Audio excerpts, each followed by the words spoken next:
Thanks for coming out. I really appreciate everybody showing up today.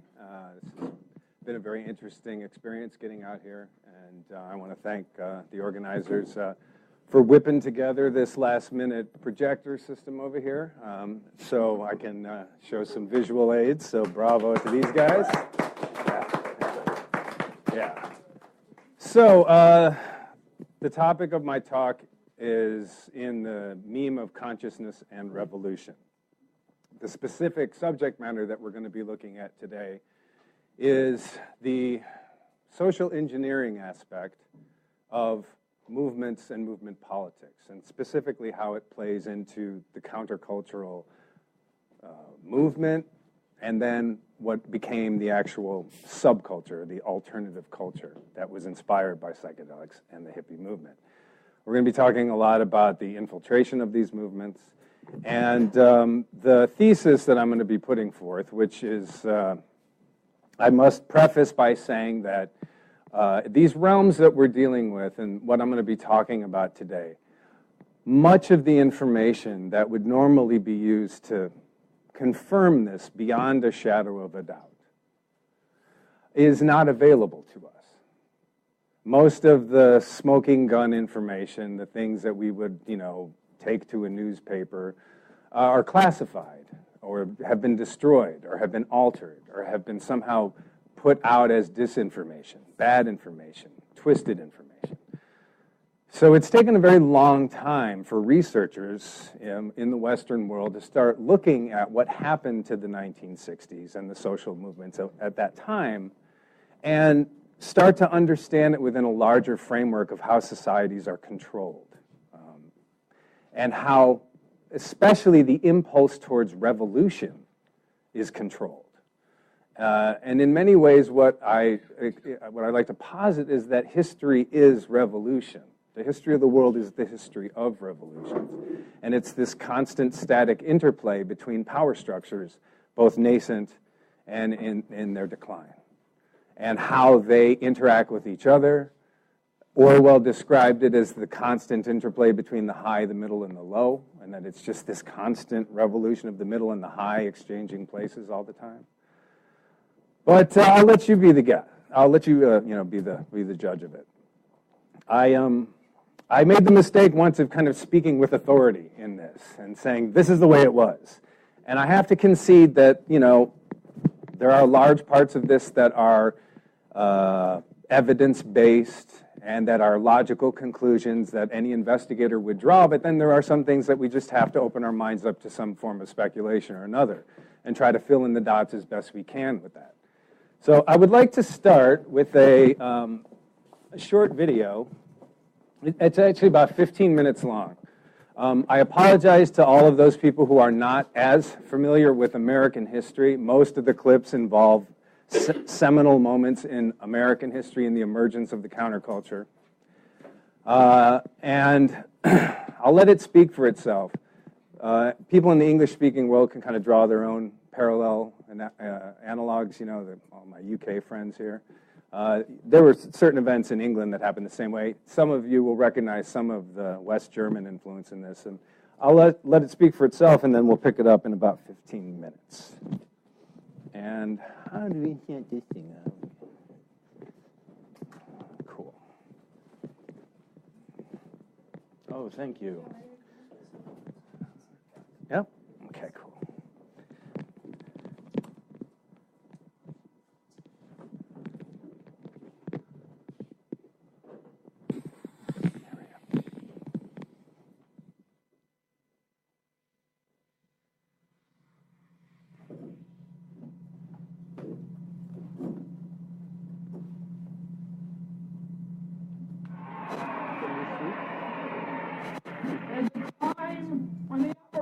Of the machine becomes so odious that you're so sick at heart that you can't take part. You can't even passively take part. And you've got to put your bodies upon the gears and upon the wheels, upon the levers, upon all the apparatus, and you've got to make it stop. And you've got to indicate to the people who run it, to the people who own it, that unless you're free, the machine will be prevented from working at all.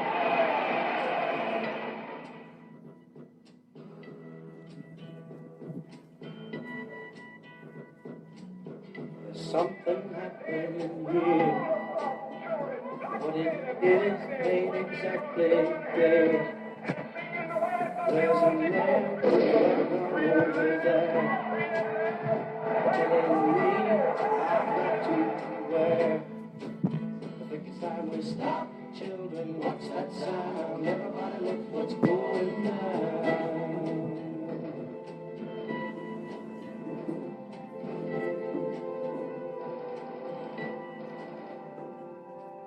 That the Negro will be serving notice that no longer does he believe in turning the other cheek and being the constant victim of someone else's brutality. As President Kennedy said, those who make peaceful revolution impossible only make violent revolution inevitable.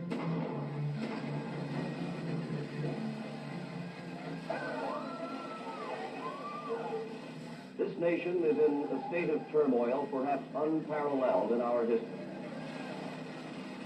Poverty amidst wealth, widespread racism, and bewilderment over a strange war are the seeds of the revolution.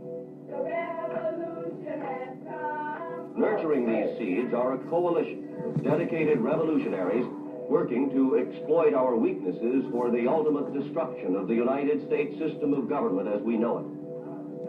These racist Gestapo pigs have to stop brutalizing our community, or we're going to take up guns, we're going to drive them out.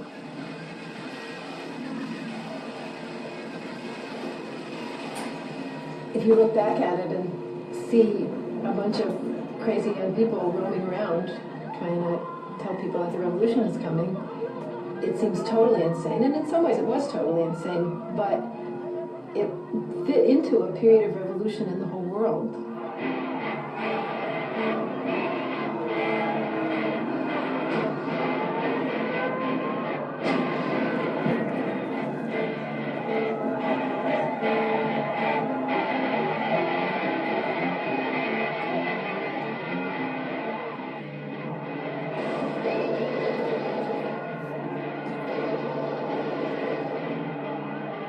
In a revolution. Don't ever say we're going into a revolution. We're in a revolution. Now the question is, who's going to win it?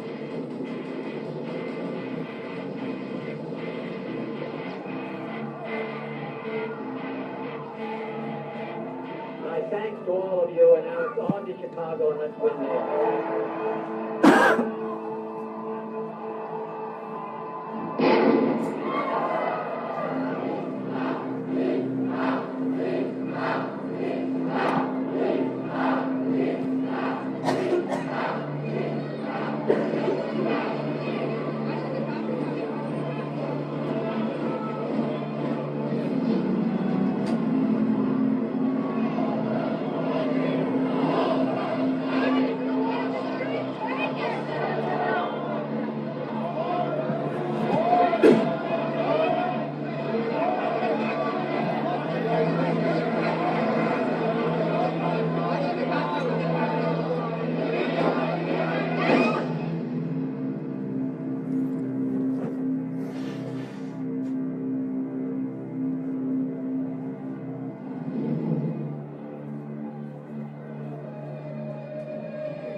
We were targeted, bam, bam, bam, by a very sophisticated, advanced counterintelligence program, at the same time by very crude and violent police.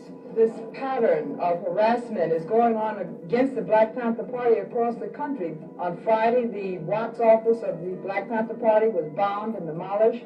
Last week, the Des Moines office was bombed.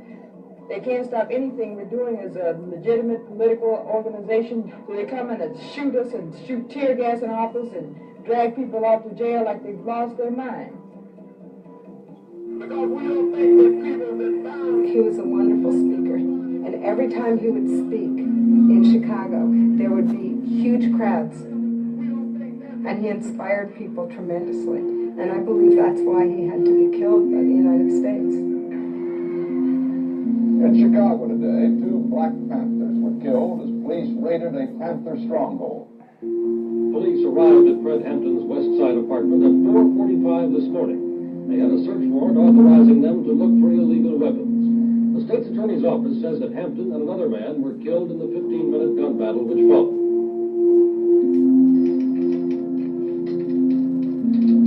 The documents, which were leaked anonymously to the press, revealed the existence of COINTELPRO, a secret FBI program to destroy a wide range of groups that opposed the U.S. government.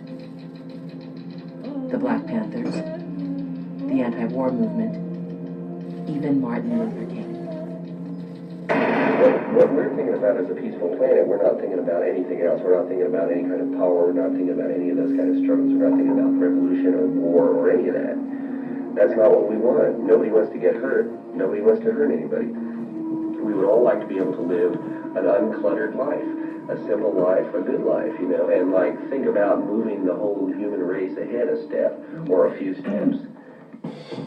There is a bit of acid sickness going around. There's somebody out there. There's something. You don't need that. Let's not pass anything to anybody else tonight. Let's just hang together. Anything that could be dangerous, let's just forget about it. Let's just make the festival, not the other stuff.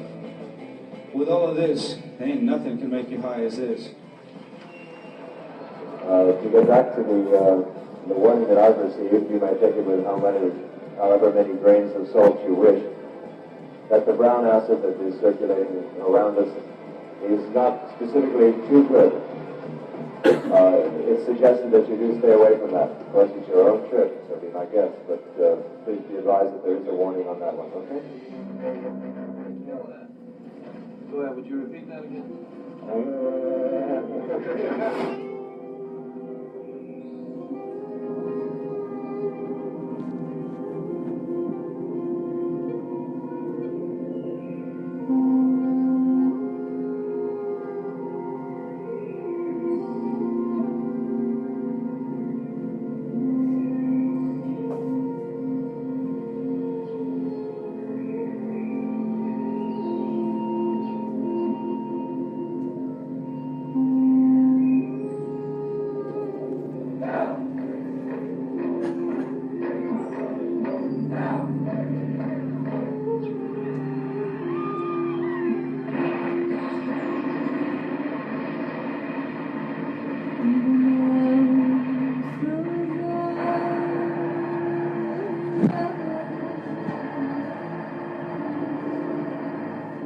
To the people and fellow comrade brothers and sisters.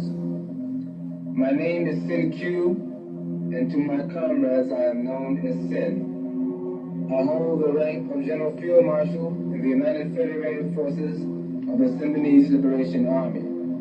The SLA has arrested the subject for the crimes that her mother and father have by their actions committed against we the American people and the oppressed people of the world. All of a sudden, the answer was there. There's some people here who believe that this is the best thing they've ever had in their whole life. Some people see a great deal of God in my body. They see Christ in me, a hope of glory. He was taking drugs. He was getting more and more paranoid. I think the only way he can survive and sustain what he started is to isolate all his followers from this country and from their families.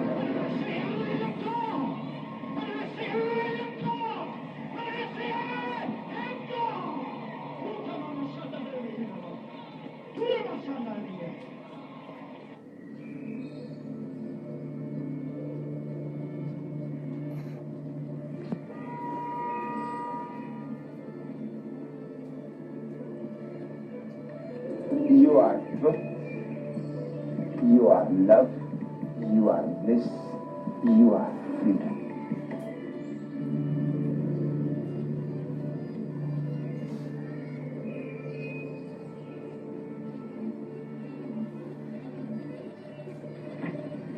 Well, everybody's always asked me about her, you know, what kind of girl is she? She seems like a real bitch. Oh, she must be very aggressive and pushy.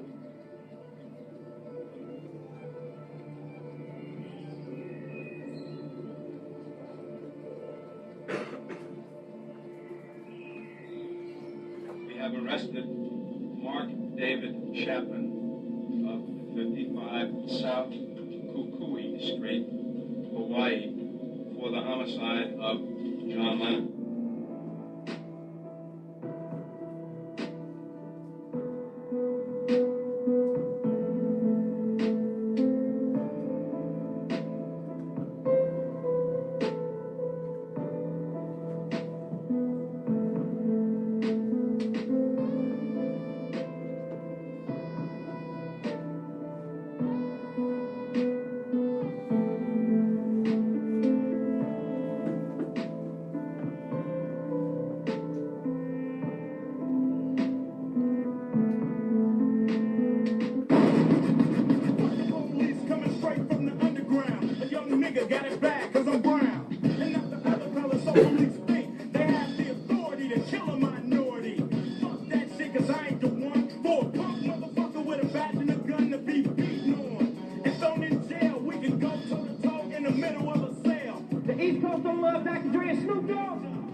But if you take for one case that we have in the Disclosure Project, and that's a man who was a senior guy at the FAA, and they were tracking this object over Alaska, and it was at one point in the sky, and in one sweep of the radar, it would be 40, 50 miles away, moving completely non-linearly, not like an airplane.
So, who can tell me what all of those events that you just saw have in common? Anyone? Pardon me for a second. Protest. Fighting for rights. Frustration.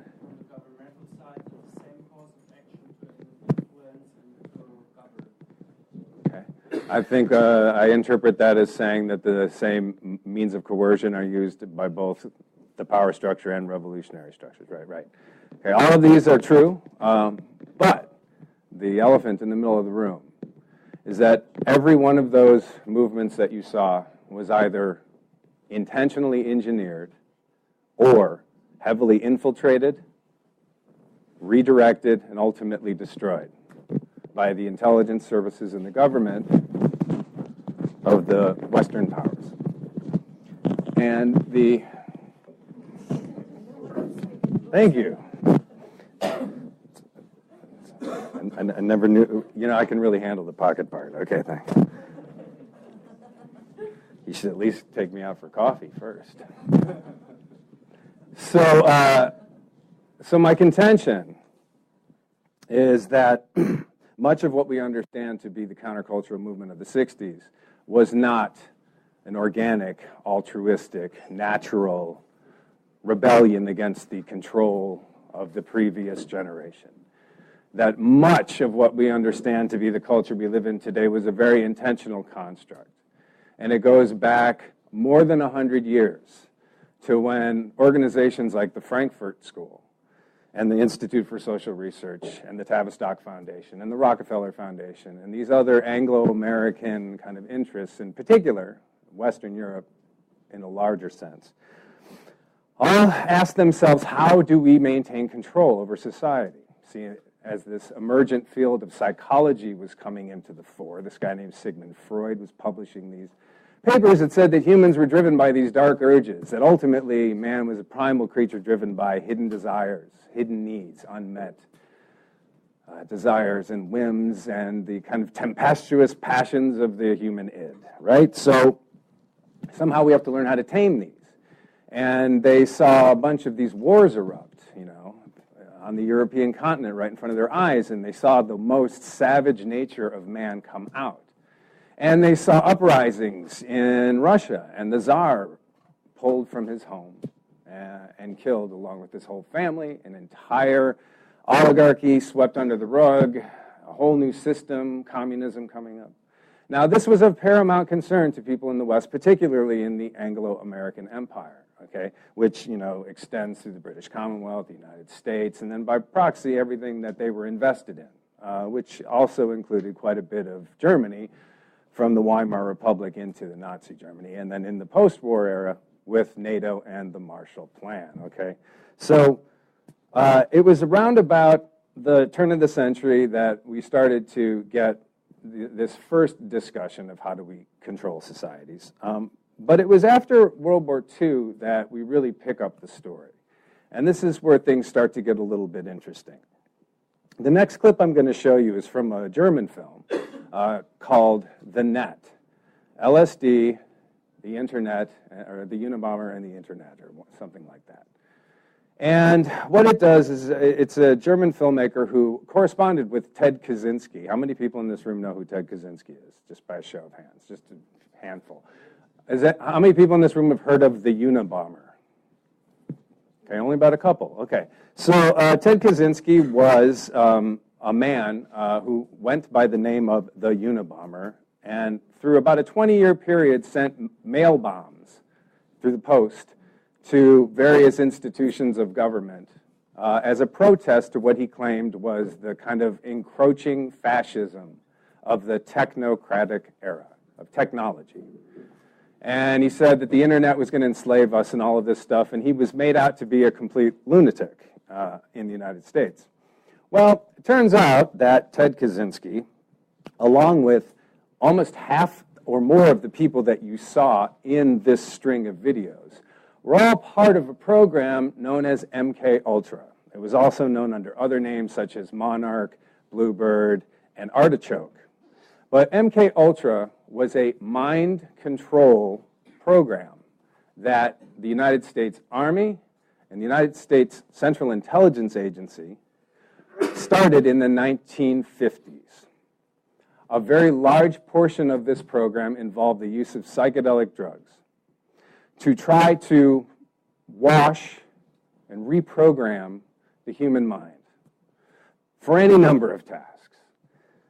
It wasn't just about psychedelic drugs. It was really about mapping the human psyche. It was about understanding what makes us tick. It was about getting inside and finding out the best ways to manipulate, motivate, control, and otherwise push human beings to your will, okay?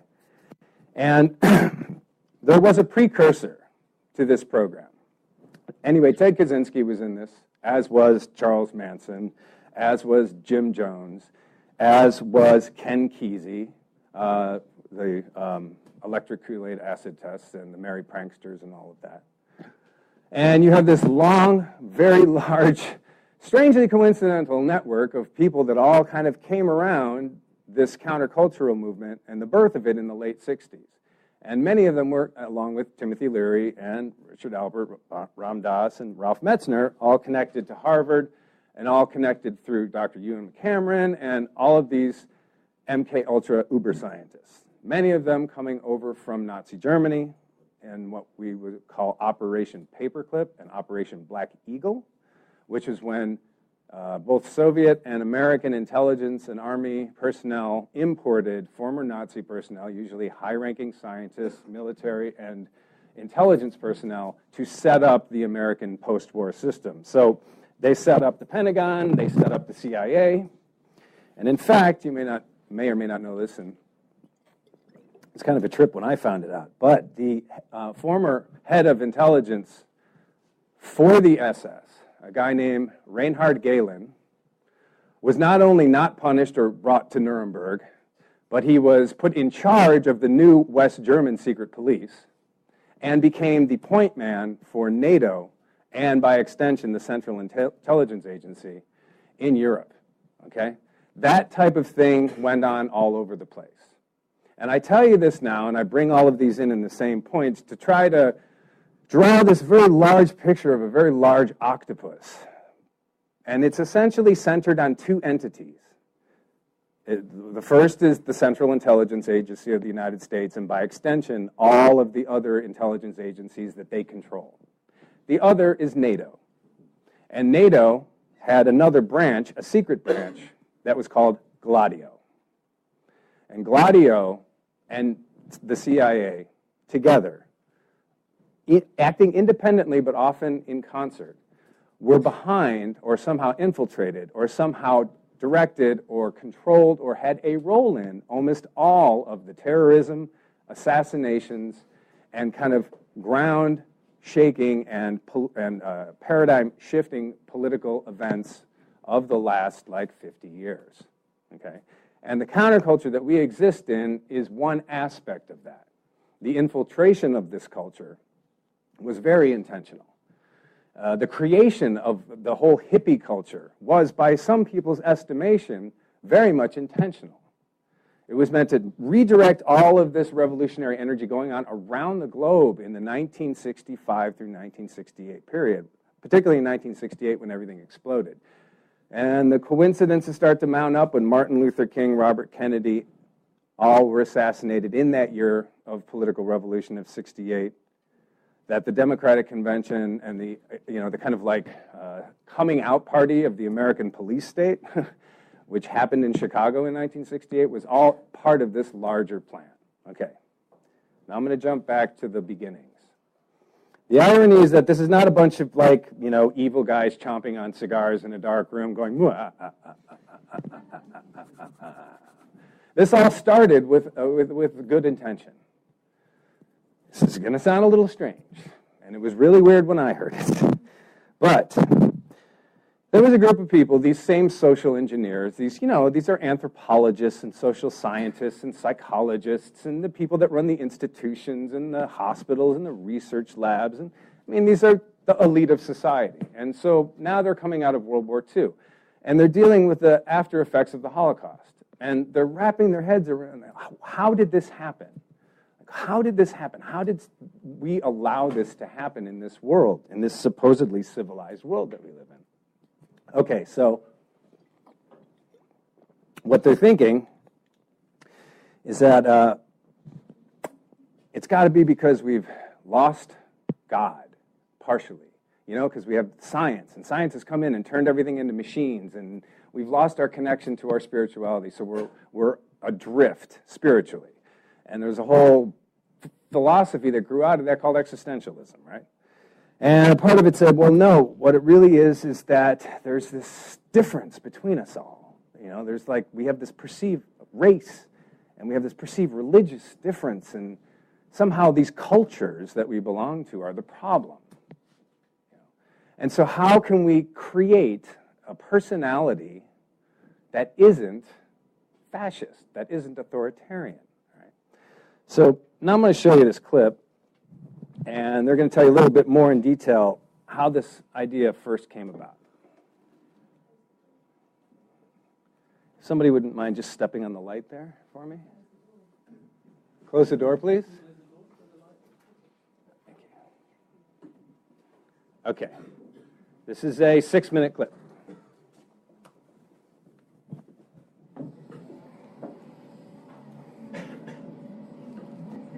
All das gehört offensichtlich zu einem System, dessen Konturen ich erst erahne. Anscheinend ein geniales Feedback-System, das jeden Angriff und jede Störung umgehend als Energiezufuhr für seine weitere Perfektionierung nutzt. Wer braucht so etwas? Wer denkt sich so etwas aus?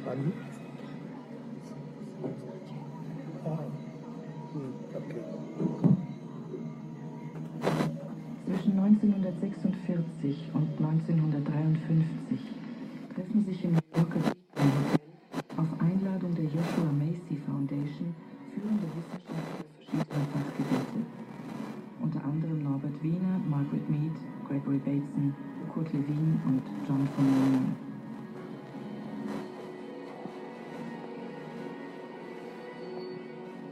Ziel dieser später Macy-Konferenzen genannten vertraulichen Treffen, an denen gelegentlich Beamte der CIA teilnehmen, ist eine Wissenschaft, die Vorhersage und Kontrolle menschlichen Verhaltens möglich macht. Das ist eine Waffe, die Amerika auf dem neuen Schlachtfeld des Unterbewussten im Kalten Krieg dringend braucht. Aufmerksam registriert die Macy-Gruppe deshalb die 1950 erschienene Studie Die autoritäre Persönlichkeit des International Institute of Social Research, eine Neugründung des Frankfurter Instituts für Sozialforschung um Max Horkheimer und Theodor W. Adorno.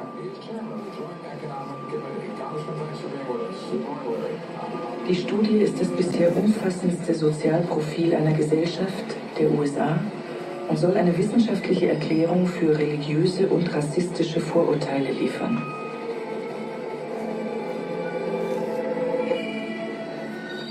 Aus Tausenden von Interviews entsteht eine riesige Datensammlung, die durch modernste Computer ausgewertet wird und vor allem auf eine Frage Antwort geben soll.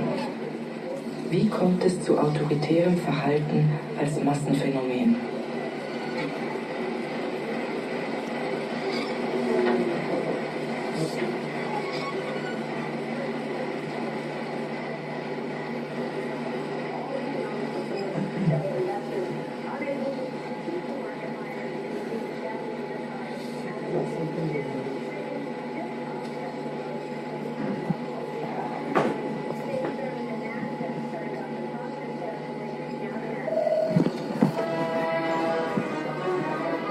Die Ursache sehen die Autoren in der autoritären Matrix des Menschen, die den Schlüssel zur Psychologie des Faschismus und totalitärer Systeme überhaupt bietet.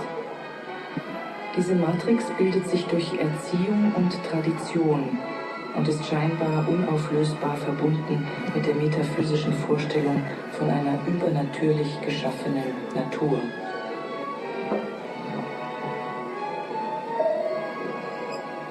Wie konnte man die Anfälligkeit für Faschismus und Rassismus, speziell gegen Juden, gezielt aufspüren und nachweisen? Dafür konstruieren die Soziologen eine Skala zur Messung des faschistischen Potenzials, die sogenannte F-Skala. Darüber hinaus sollen mit neuesten psychologischen Verfahren, zum Beispiel den Tests des amerikanischen Psychologen Henry A. Murray, einem der Väter der heutigen Assessment Center, bisher verborgene Tendenzen der Persönlichkeit aufgespürt werden.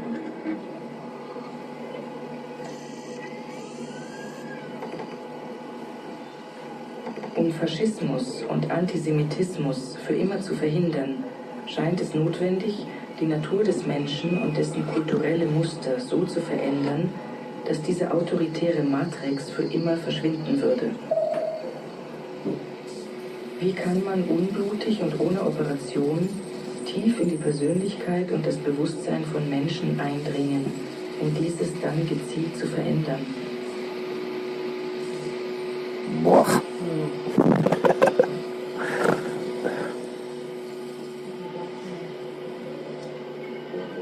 Nach dem Gestaltpsychologen Kurt Lewin, einem Mitglied der Macy-Gruppe, müssen dafür zuerst die alten Werte und Gleichgewichte zerstört werden, um die Verhältnisse flüssig zu machen.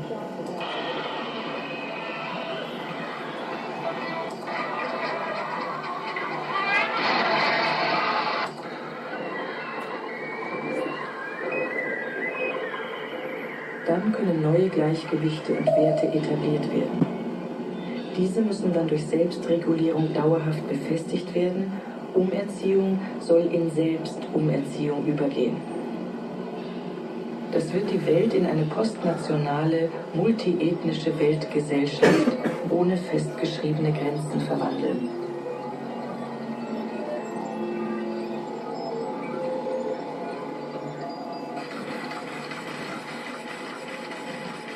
Die erforderlichen Werkzeuge und Baupläne für diese neue Weltordnung glaubt die Macy-Gruppe anbieten zu können. Neue und schnellere Rechenmaschinen und kybernetische Modellwelten, die alle Bereiche von Wissenschaft, Kultur und Politik kontrollier- und steuerbar erscheinen. Das verspricht auch die Programmierung neuer Menschen, anti-autoritärer Menschen nach Maß.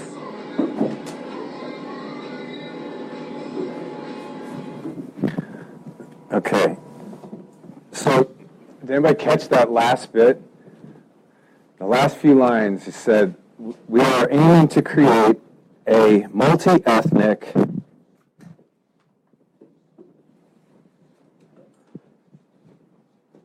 borderless society.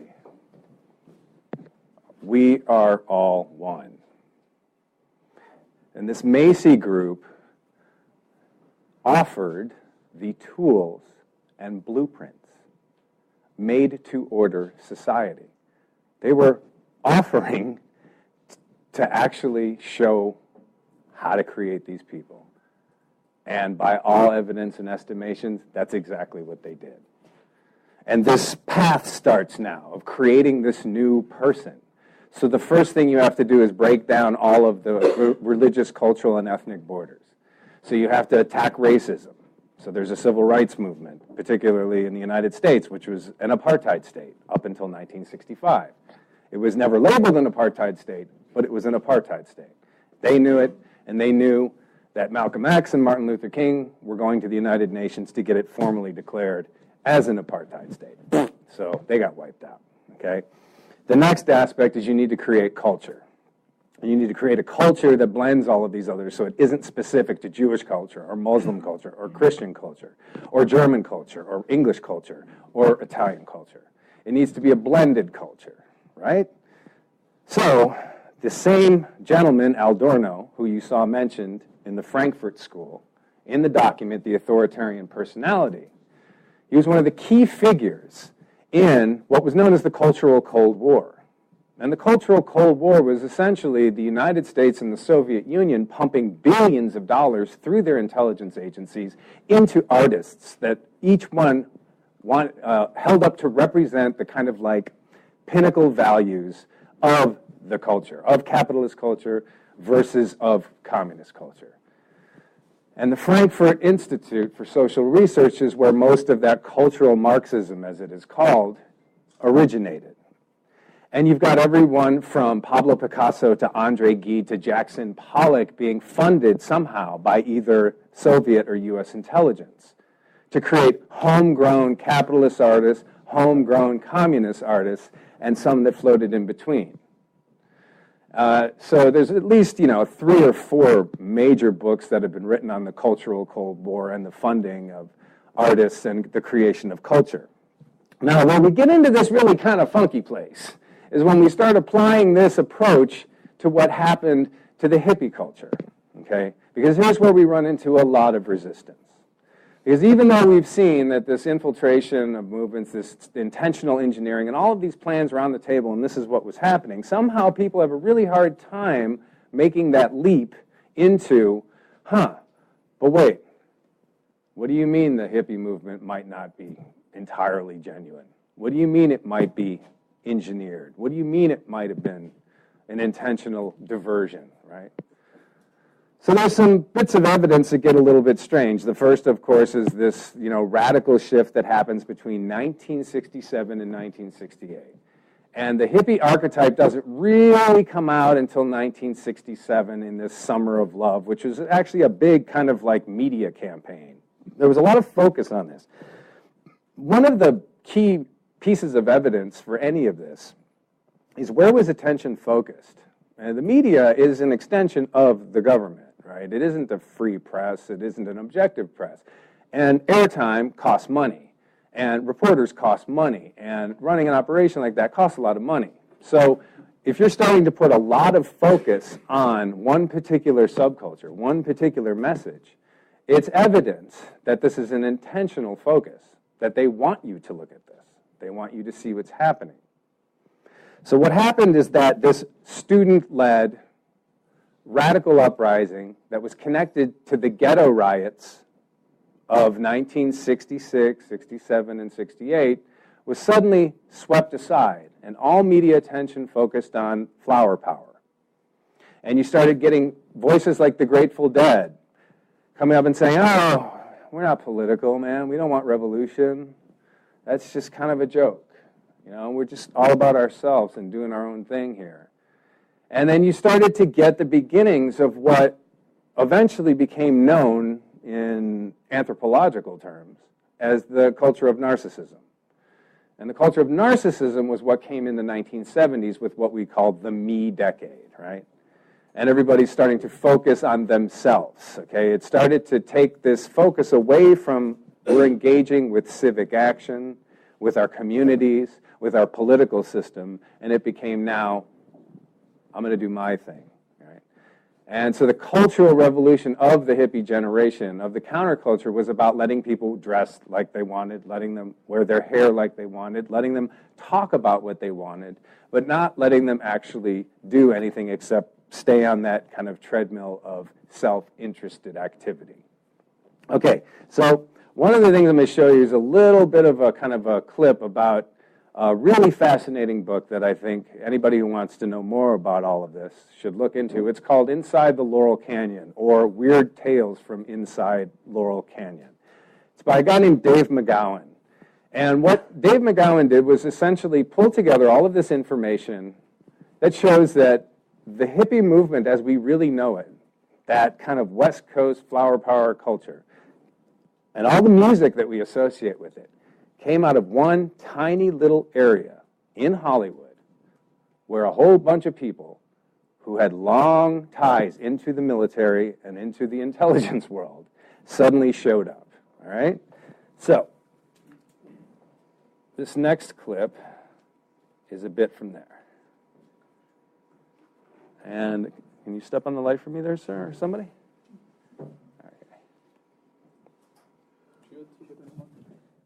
Weird secrets inside the canyon.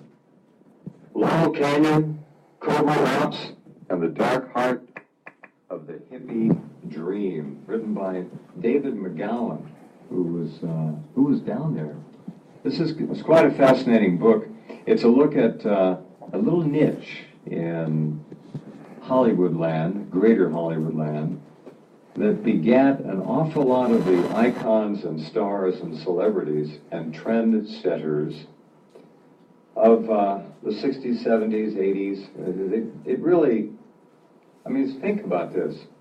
Laurel Canyon in the 1960s and early 70s was a magical place where a dizzying array of musical artists congregated to create much of the music that provided the soundtrack to those very turbulent times. Members of bands like the Byrds, the Doors, Buffalo Springfield, the Monkees, the Beach Boys, the Turtles, the Eagles, the Flying Burrito Brothers, Frank Zappa, and the Mothers of Invention, of course, Steppenwolf, CSN, Three Dog Night, and Love, along with such singer-songwriters as Joni Mitchell, Judy Collins, James Taylor, and Carole King, lived together and jammed together in a bucolic community nestled in the Hollywood Hills. But there was a dark side to that scene as well, and that's captured in Dave McGowan's new book. Many didn't make it out of there alive. We never hear about those, of course. And many deaths remain shrouded in mystery to this very day.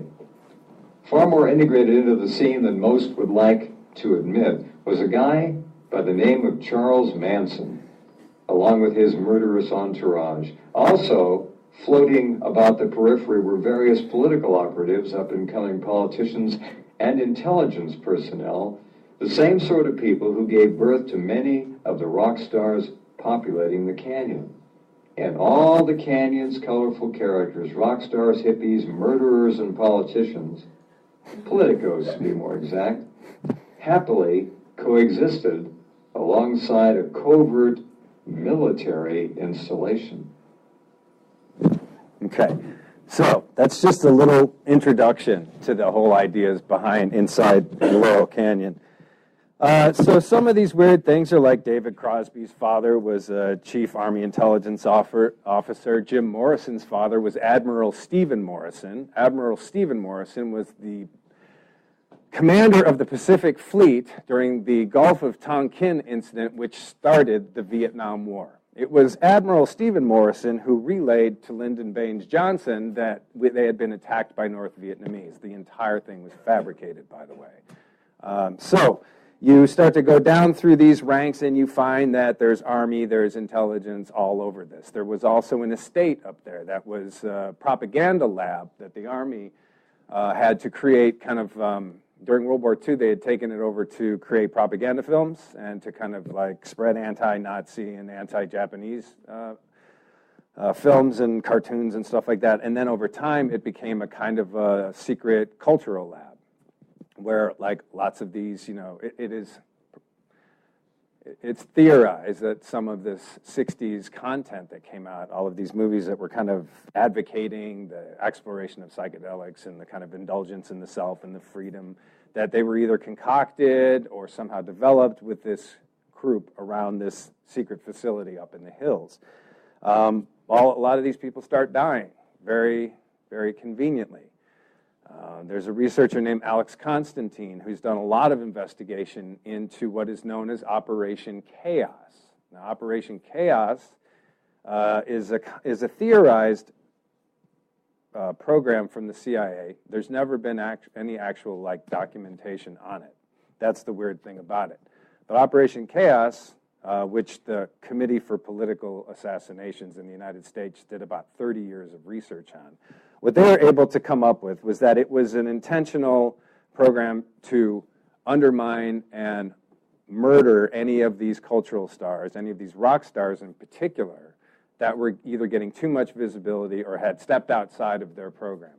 So it's pretty much documented that Jimi Hendrix didn't die of the type of overdose that it said. It said that he essentially asphyxiated on his own vomit after taking barbiturates and drinking wine. And the actual autopsy shows a person who was essentially forced 3 gallons of red wine all at once in what was purportedly, you know, a murder, which was covered up by his manager, who was not only a known asset of the Central Intelligence Agency, but also MI6 in the UK.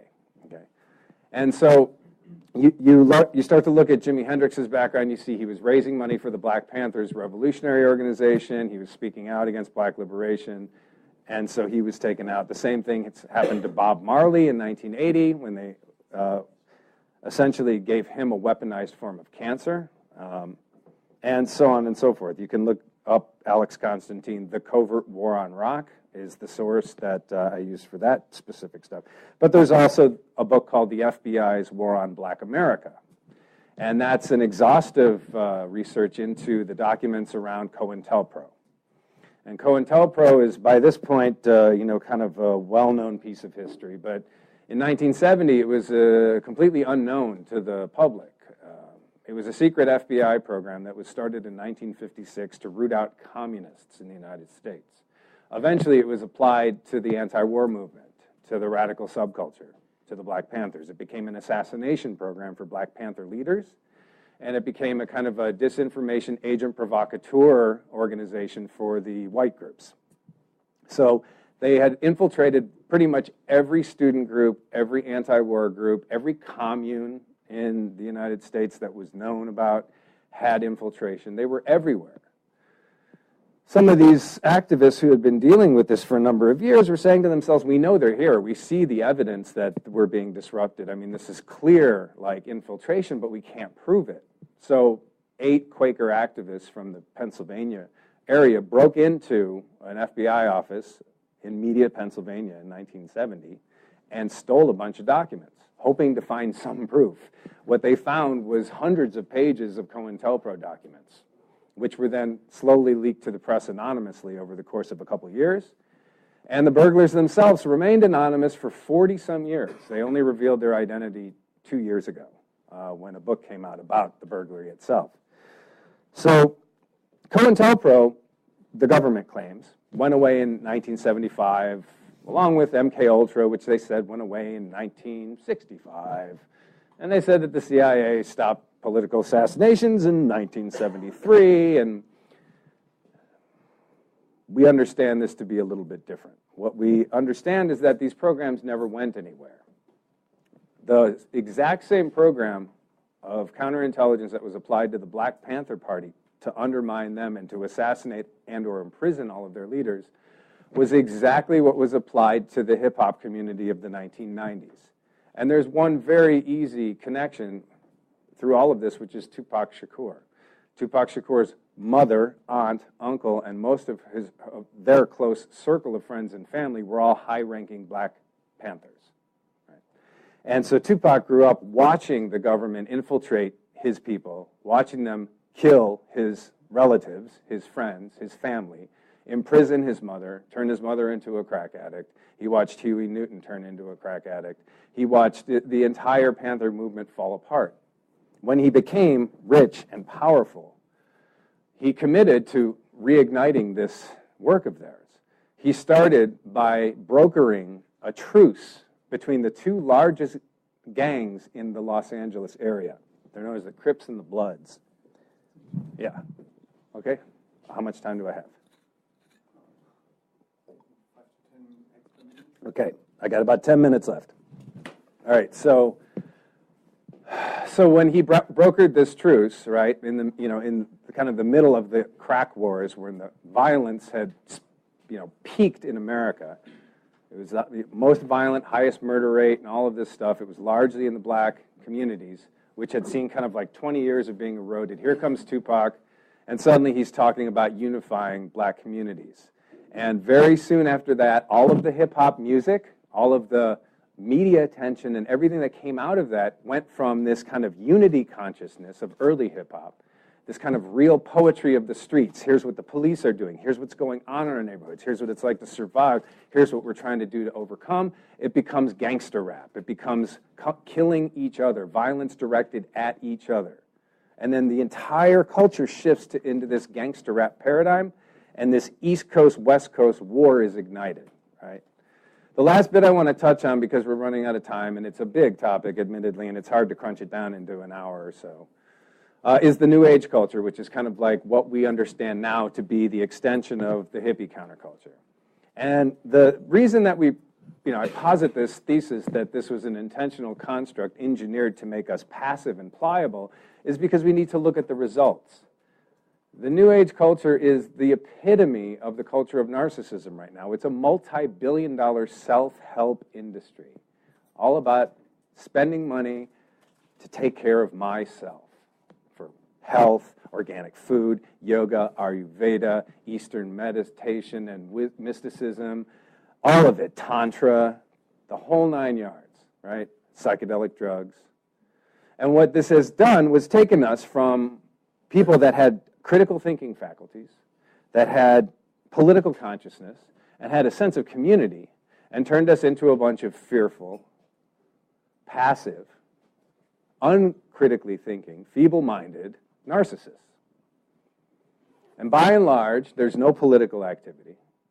I heard that there was a meeting last night to discuss the status of the, quote, psychedelic movement. I would love anyone to show me where there's a psychedelic movement. As far as I'm concerned, there's no movement. There's a bunch of people who like to take psychedelic drugs and have found clever ways of justifying it. But ultimately, beyond the people that are actually trying to do medical research for legitimate diseases, which is the only area where there's any type of organization, the rest of this is just what? Most of you don't even want to listen to anything I have to say right now. Most of you would rather I would just go away because you don't want to even begin to think that this beautiful culture that we're in is just a very pretty golden cage. And that they want us here, delving deeper into ourselves, talking about the great cosmic one, because we're not actually doing anything. We're just sitting here talking about it.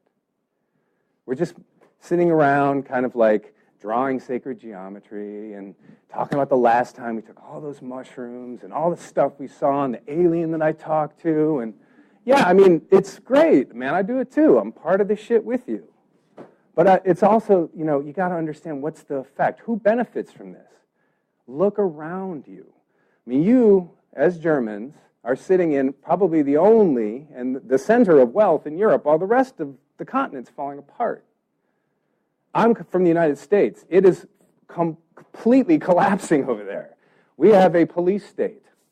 We have, like, unemployment into the 20% that they don't even talk about. We have homeless for days. But there's no water in California. I mean, we have serious problems in this world, and we aren't talking about any of them. At least where I come from. There is zero consciousness or zero approach to changing the actual problems of this world, to even talking about it. Am I being waved off? Oh, okay. Well, let me just finish this one thought. Okay, so my challenge to you, okay, is, hey, if you think I'm wrong, great. Prove me wrong by going and looking at all of the shit that these people have been looking at. And then tell me what you think, really, after you've looked at this stuff and thought about it. I'm more than willing to discuss it. But secondly, think about, what are we doing here? Like, why are we really here? Why are we having this conference right now? What is the actual purpose? Because what are we going to do when we leave here? Okay. With that, I'd like to open it up for questions, if anybody has them.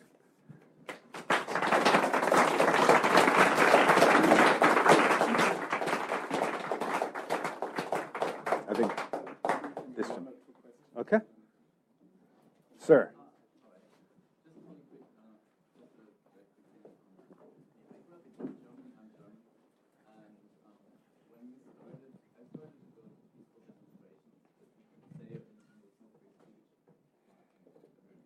One.